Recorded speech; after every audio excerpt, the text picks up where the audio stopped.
আসসালামু আলাইকুম রহমতুল্লাহি আবরাকাতু। আসলে যদি এসে কম্বোডিয়া আসেন, আসলে এই কম্বোডিয়া আসলে কেউ ভুক্তভোগী হবেন না।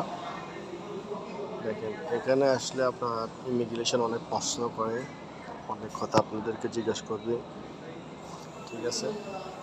আর আপনার পাসপোর্টটা অনেকক্ষণ ওরা ধরে রাখবে, ধরে রেখে আপনারা একবার এক কথাটা জিজ্ঞেস করবে, কী জন্য আসছেন, কী করতে আসছেন, বিস্তারিত আপনাদেরকে জিজ্ঞেস করা হবে।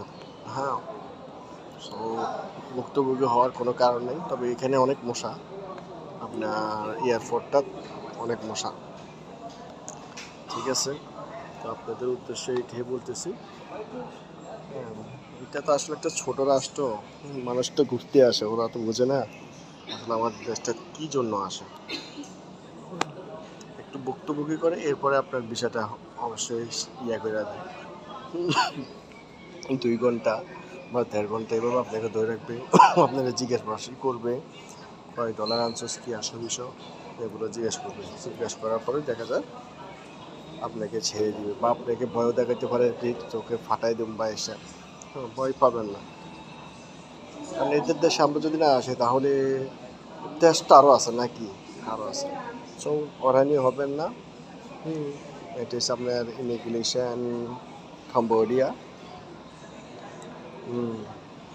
দেখছেন, সবাই দেখবেন এইখান দিয়ে আসে, যদি পাসপোর্টের লোক হয় এখানে এই কাউন্টারে ফাটা সবার, কাউন্টারে ফাটা আপনাকে জিজ্ঞেস করবে অনেকগুলা, এইগুলো এভাবে।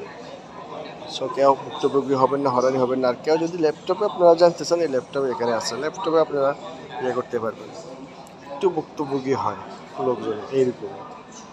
তো আশা করি কম্বোডিয়া হাই কমিশন যদি এগুলো ভিডিও আসলে ফরওয়ার্ড করে দেখে, বা ভুক্তভোগী ট্যুরিস্ট লোক আসে, কেন ভুক্তভোগী হবে? এটা তো অসম্ভব, এনার তার প্রবলেম।